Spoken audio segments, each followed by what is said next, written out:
Hello दोस्तों, मेरा नाम है विजय। वेलकम टू बाजार टेक। रोजरी बायोटेक इस आईपीओ के बारे में जानने के लिए आपने वीडियो क्लिक किया है। ऑफ कोर्स इसके बारे में हम जानेंगे, बट इसको इन डिटेल जानने से पहले हम इस कंपनी के बारे में एक हिस्ट्री जानेंगे। कंपनी कब से एक्टिव है, कितने सालों से ये बिजनेस में, कौन से बिजनेस में ये कंपनी एक्टिव है, इसके बारे में डिटेल जानेंगे। ऑल्सो ऐसे एक माहौल में जहाँ कोरोना वायरस का इतना कहर मचा हुआ है पूरे दुनिया में, और इस माहौल में एक आईपीओ लॉन्च हो रहा है। इससे पहले एक एग्जांपल था एसबीआई कार्ड। इतनी बड़ी कंपनी का आईपीओ लॉन्च हुआ और उसका परफॉर्मेंस काफी अच्छा नहीं रहा, सबने देखा। अगर नॉर्मल मार्केट रहता तो उसका कुछ अलग ही वैल्यू रहता, जैसे आईआरटीसी के साथ कंपेयर करो तो एसबीआई कार्ड्स का।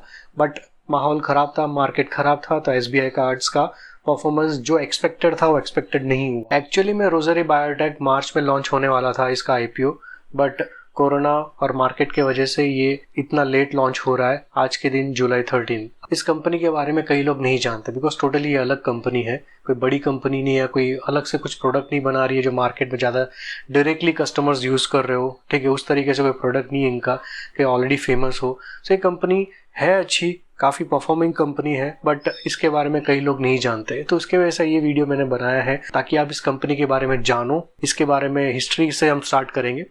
ये कंपनी रोजरी बायोटेक दो लोगों ने स्टार्ट की थी। उनका नाम है एडवर्ड मेंजिस और उनके साथीदार, उनके पार्टनर श्रीनिवासन चारी। तो इन दो लोगों ने इस कंपनी को ऐसा पार्टनरशिप कंपनी 2003 में स्टार्ट किया। इस कंपनी को 2009 में ये कंपनी लिमिटेड कंपनी बनी और तब इसका नाम बना रोजरी बायोटेक। सो 2009 से ये कंपनी एक्टिव है, Rossari Biotech, as a chemical specialty company. अभी आप सोचोगे ये स्पेशलिटी केमिकल क्या चीज़ है, ये स्पेशलिटी केमिकल क्या चीज़ है। सिर्फ स्पेशलिटी केमिकल वो केमिकल है, आपने केमिकल इंडस्ट्रीज आपने सुना ही होगा, अलग अलग कंपनी अलग अलग केमिकल्स प्रोड्यूस करती है। बट इस कंपनी की खासियत स्पेशलिटी केमिकल्स है। स्पेशलिटी केमिकल्स का काम क्या है? अब कोई भी प्रोडक्ट हो, अभी वॉशिंग पाउडर हो या मेकअप किट हो या और कोई भी, या सोप हो या परफ्यूम हो, कई सारे प्रोडक्ट्स है। उस प्रोडक्ट का जो क्वालिटी अगर बढ़ाना हो, एक लेवल के बाद क्वालिटी बढ़ाना हो, तो उस टाइम पे एक स्पेशल केमिकल यूज किया जाता है। तो वो उस प्रोडक्शन में ये कंपनी इन्वॉल्व है। हर प्रोडक्ट में कंपनी का वैल्यू बढ़ाने के लिए, उस क्वालिटी का प्रोडक्ट का क्वालिटी बढ़ाने के लिए पर्टिकुलर केमिकल यूज किया जाता है। तो वो केमिकल प्रोड्यूस करती है ये कंपनी, स्पेशलिटी केमिकल। तो इस कंपनी का कोर बिजनेस जो है, 100% कोर बिजनेस जो है स्पेशलिटी केमिकल। अब ये स्पेशलिटी केमिकल कई इंडस्ट्रीज में यूज किया जाता है। होम केयर में यूज किया जाता है, पर्सनल केयर में यूज किया जाता है, टेक्सटाइल इंडस्ट्रीज में भी ये केमिकल यूज किया जाता है, स्पेशलिटी केमिकल। जैसे कई कपड़े कहते हैं ना, रिंकल फ्री होता है, डिओड्रेंट मतलब स्वेट फ्री होता है। ठीक, वो उसका रीजन क्या है? उसमें कई तरीके से केमिकल यूज किया जाता है, स्पेशलिटी केमिकल यूज किया जाता है, तब जाके उस टेक्सटाइल में वो क्वालिटी उभर के आता है। तो ये रोजरी बायोटेक का स्पेशलिटी है स्पेशलिटी केमिकल। अब इसके कई प्रोडक्ट्स है, नंबर ऑफ प्रोडक्ट्स काफ़ी है, बट इसके प्रोडक्ट को तीन तरीके से डिवाइड कर सकते हैं। तीन उनका अलग अलग सेगमेंट है जिसमें स्पेशलिटी केमिकल यूज किया जाता है। एक है होम पर्सनल केयर, घर में जो लाइजॉल हो गया, मैं एग्जाम्पल के तरीके से बता रहा हूँ, कई केमिकल्स हो गए जो घर पे यूज करते हैं।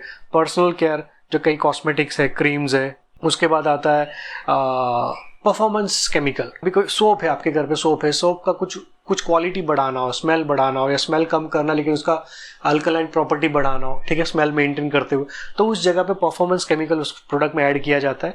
तो ये पहला कैटेगरी है HPPC, home personal performance chemical. ये पहला कैटेगरी उनका, जिसमें होम पर्सनल केयर और परफॉर्मेंस बढ़ाने के लिए केमिकल जो यूज किया जाता है, उस कैटेगरी में पहला प्रोडक्ट है HPPC। Okay, HPPC। दूसरा है इनका टेक्सटाइल केमिकल। जैसे मैंने पहले ऑलरेडी कहा, टेक्सटाइल केमिकल जो क्लोथ्स है, जो कपड़े, जो गारमेंट्स है, गारमेंट्स में कई तरीके से केमिकल यूज किया जाता है कि उनका कलर काफी जल्दी फेड ना हो, काफी शाइनिंग रहे, एंटी स्वेट रहे, एंटी बैक्टीरियल रहे। कई बार बैक्टीरिया जो एंटी बैक्टीरियल कपड़े जो बने, उस तरीके के केमिकल भी यूज किया जाता है टेक्सटाइल्स में। तो टेक्सटाइल केमिकल का सेकेंड कैटेगरी इनका। फिर आता है इनका थर्ड कैटेगरी, जिसमें ये लोग animal health as well as उनके न्यूट्रिशन प्रोडक्ट्स भी बनाती है। ये कंपनी एनिमल हेल्थ के रिलेटेड भी प्रोडक्ट्स बनाती है और उनके न्यूट्रिशन रिलेटेड प्रोडक्ट भी बनाती है। ये इनका तीसरा कैटेगरी है। सो रोजरी बायोटेक का तीन कैटेगरी में डिवाइडेड है बिजनेस।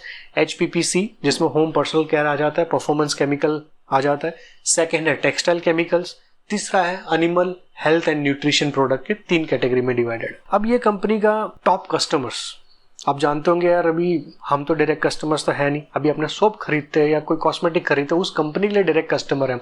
बट रोजरी बायोटेक के लिए हम डायरेक्ट कस्टमर्स नहीं है, बट इनके लिए डायरेक्ट कस्टमर जो है बड़ी बड़ी कंपनी जो इनसे केमिकल खरीदती है।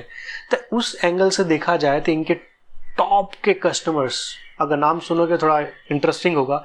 इनका नंबर 1 कस्टमर है हिंदुस्तान यूनिलीवर। ठीक है, हिंदुस्तान यूनिलीवर के कई प्रोडक्ट्स में performance related chemicals, personal care related chemicals, ठीक है, या होम केयर में जो प्रोडक्ट यूज़ किया जाता है उसमें जो केमिकल्स जो यूज़ हो रहा है, वो केमिकल का मेन वेंडर जो है रोजरी बायोटेक, हिंदुस्तान यूनिलीवर इनसे खरीदती है वो केमिकल्स।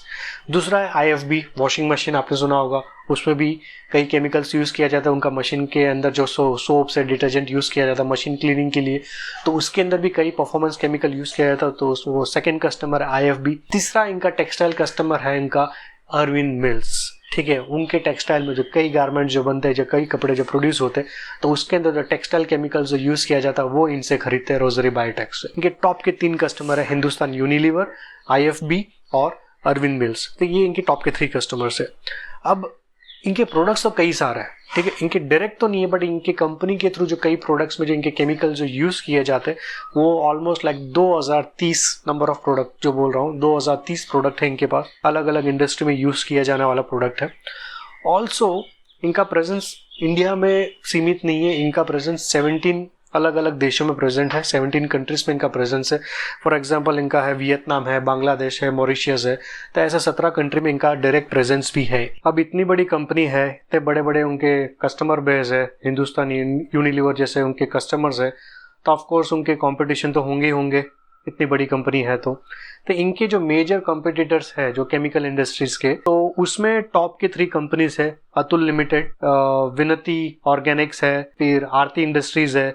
MNC में कई कंपनीज है, 3-4 MNC कंपनी जो इंडिया में प्रेजेंट है, वो इनके डायरेक्ट कॉम्पिटिटर्स है केमिकल बिजनेस में। अब इन कंपनियों से अगर कंपेयर करेंगे हम रोजरी बायोटेक को, एक छोटी कंपनी है, ग्रोइंग कंपनी है, रेवेन्यू वाइज कंपनी का एक्सपीरियंस काफी अच्छा है, पुरानी कंपनी है, बट रेवेन्यू वाइज एक ग्रोइंग कंपनी है इस बड़े बड़े कंपनियों से, केमिकल इंडस्ट्री से कंपेयर किया जाए तो।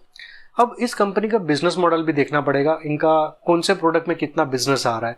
जैसे मैंने पहले ऑलरेडी कहा है, इस कंपनी का प्रोडक्ट 3 कैटेगरी में डिवाइडेड है, HPPC home personal care performance related chemical, second category है उनका टेक्सटाइल केमिकल्स, तीसरा है एनिमल प्रोडक्ट्स, एनिमल के न्यूट्रिशंस और उनके हेल्थ रिलेटेड प्रोडक्ट भी ये कंपनी बनाती। तो इनके 3 प्रोडक्ट के अलग अलग रेवेन्यू डिवाइडेड है कंपनी का। तो पहला है HPPC सॉरी, ये प्रोडक्ट, ये सेगमेंट है इस कंपनी को 47% बिजनेस दिलाता है। सेकंड बिजनेस उनका आता है टेक्सटाइल इंडस्ट्री से, that is around like 44% textile industry से इनका बिजनेस निकलता है इस कंपनी का। तीसरा कैटेगरी है एनिमल हेल्थ एंड प्रोडक्ट, उसका काफी कम परसेंटेज है, अराउंड 9%, काफी स्मूथ है, पिछले 3 साल से 9 से 10% रेवेन्यू कंट्रीब्यूट कर रहा है ये प्रोडक्ट, ये सेगमेंट इस कंपनी के लिए। तो मेजर जो प्रोडक्ट रेवेन्यू जो निकल के आता है इस कंपनी का, home care, personal care, performance related chemical HPPC, और दूसरा है टेक्सटाइल। तो ये 2 सेगमेंट इस कंपनी के लिए काफी इंपॉर्टेंट है, वहीं से इनका मेजर बिजनेस आता है। अब जैसे मैंने ऑलरेडी कहा था, इस कंपनी का इंटरनेशनल प्रेजेंस भी है, लेकिन इनका मेजर जो बिजनेस है, मेजर बिजनेस इंडिया से ही आता है। 86% इनका जो मेजर जो बिजनेस रेवेन्यू जो है इंडिया से ही निकलता है। अराउंड 14% बाकी कंट्री से उनका बिजनेस निकलता है इनके प्रोडक्ट का सेलिंग के हिसाब से, ठीक है, इनके अलग अलग कंट्री में उनके प्रोडक्ट के कस्टमर्स है। तो 14% दूसरे कंट्रियों से, 86% इंडिया से इनका मेजर बिजनेस है। बट ये शायद और भी ग्रो होने के चांसेस है, बाहर के कंट्री में भी उनका प्रोडक्ट सेलिंग इंक्रीज होने के भी चांसेस ज्यादा है, बिकॉज इनका प्रेजेंस ऑलरेडी बढ़ चुका है इंटरनेशनली। अभी तक कंपनी के काफी अच्छे पॉइंट्स तो सुन लिए आपने रोजरी बायोटेक के, इतने अच्छे पॉइंट्स है, इतने बेनिफिट्स है, इतना स्पेशलिटी है इनका, स्पेशलिटी केमिकल में।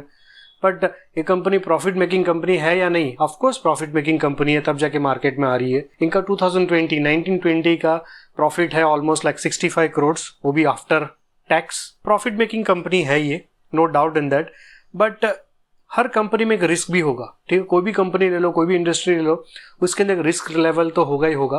तो इस कंपनी का रिस्क फैक्टर क्या है, वो भी है इसके अंदर। रिस्क फैक्टर ये है कि इस कंपनी का ऑलमोस्ट लाइक 55% जो बिजनेस जो आ रहा है उनके टॉप के 15 कस्टमर से ये बिजनेस आ रहा है। अभी टॉप के 15 कस्टमर से इनका 55% बिजनेस डिपेंड करता है। तो इस टॉप 15 कस्टमर से अगर एक दो कस्टमर्स अगर हिल जाते हैं तो ऑफ कोर्स इनके रेवेन्यू में फर्क आएगा। तो यही है इनका एक मेजर बिजनेस रिस्क। बट अगर ये अभी आईपीओ लॉन्च हो रहा है तो ऑफ कोर्स ये पैसे कई जगह पे इन्वॉल्व होंगे, अलग अलग क्लाइंट्स आएंगे, अलग अलग कस्टमर बेस बनेंगे, अलग अलग प्रोडक्ट्स भी इनके क्रिएट हो सकते हैं। तो मे बी रेवेन्यू डाइवर्सिफाई होने के चांसेस है। But as of right now अभी के सिचुएशन में यही इनका रिस्क है कि टॉप के 15 कस्टमर से इनका 55% बिजनेस डिपेंड कर रहा है। तो ये इनका बिजनेस रिस्क है। आगे आईपीओ डिटेल जाने से पहले एक मेन इन्फॉर्मेशन है, एक इम्पोर्टेंट इन्फॉर्मेशन है। आईपीओ अलॉटमेंट से पहले कई कंपनीज इस कंपनी में इन्वेस्टमेंट कर चुकी है। नॉर्मली एक आईपीओ अलॉटमेंट स्टार्ट होने से पहले इसको बोलते प्री आईपीओ अलॉटमेंट, जिसमें बड़ी बड़ी कंपनी में इन्वेस्टमेंट करती है। तो उस एंगल से प्री आईपीओ अलॉटमेंट्स के बेसिस पे कई बड़ी म्यूचुअल फंड्स कंपनीज है, एचएनआई हाई नेट इंस्टीट्यूट्स है, एचएनआई, इन लोगों ने इस कंपनी पे इन्वेस्टमेंट किया है। अराउंड 150 करोड़ के आसपास ऑलरेडी इन्वेस्टमेंट इन लोगों ने उठा लिया है। कई म्यूचुअल फंड हाउस से, कई बड़ी बड़ी बैंक कॉरपोरेशन से, कई एचएनआई से, ठीक है, 150 करोड़ का इन्वेस्टमेंट ऑलरेडी उठा लिया है। तो आप समझिए इतनी बड़ी कंपनी ने 150 करोड़ का इन्वेस्टमेंट किया है तो इस कंपनी का ट्रैक रिकॉर्ड अच्छा होने की वजह से इतने सारे कंपनी ने इसके ऊपर इन्वेस्टमेंट किया है। सो एक बड़ा इन्वेस्टमेंट है। ये आईपीओ आज लॉन्च हो गया है, जुलाई 13 को ये आईपीओ लॉन्च हो चुका है। जुलाई 15 को आईपीओ क्लोज हो रहा है। इस पीरियड में आप आईपीओ में पैसे लगा सकते हो। 35 का लॉट साइज है, एक लॉट में 35 क्वांटिटी आ रहा है। जैसे रिटेल इन्वेस्टर्स के लिए मैक्सिमम 2 लाख का इन्वेस्टमेंट आप कर सकते हो इसके अंदर। 35 का लॉट साइज है। इसका जो प्राइस ब्रांड है, एक प्राइस का रेंज है जो आप डिसाइड करोगे उस प्राइस पे आपको लगा सकते हो, 423 से 425। सो ओवरऑल आज हमने क्या क्या पॉइंट कवर किया। रोजरी बायोटेक का हिस्ट्री, कौन इनके ओनर्स है, कब ये कंपनी स्टार्ट हुआ, इस कंपनी की स्पेशलिटी क्या है, इस कंपनी का मेन प्रोडक्ट क्या है जिसमें इनका मेन बिजनेस आ रहा है, जो मेन बिजनेस है इनका पूरा कोर बिजनेस क्या है उसके बारे में हम जाना। इनका प्रोडक्ट कितने सेगमेंट में डिवाइडेड है, इनका कंपनी का प्रोडक्ट, वो इन्फॉर्मेशन हमने जान लिया। इस कंपनी के टॉप के कस्टमर्स के इन्फॉर्मेशन आपने देखे। इस कंपनी के कॉम्पिटिटर्स कौन कौन है, इस कंपनी का बिजनेस कितना आ रहा है, कौन सा सेगमेंट में कितना बिजनेस आ रहा है, इनके प्रेजेंस कितने इंटरनेशनली, वो इन्फॉर्मेशन आपने देखा। इस कंपनी का प्रॉफिट मेकिंग है कि नहीं, वो इन्फॉर्मेशन भी आपने देख लिया। इस कंपनी का रिस्क क्या है, वो इन्फॉर्मेशन भी आपने देख लिया। तो ये ओवरऑल इन्फॉर्मेशन रहा इस कंपनी के बारे में। आई होप ये इन्फॉर्मेशन आपको काफ़ी सही लगा होगा, काफ़ी नॉलेज गेन किया होगा इस कंपनी के बारे में। ये वीडियो आप अच्छा लगा है तो इस वीडियो को लाइक कीजिए। ऑल्सो बाजार टेक को सब्सक्राइब कीजिए। Till then, thank you, bye bye.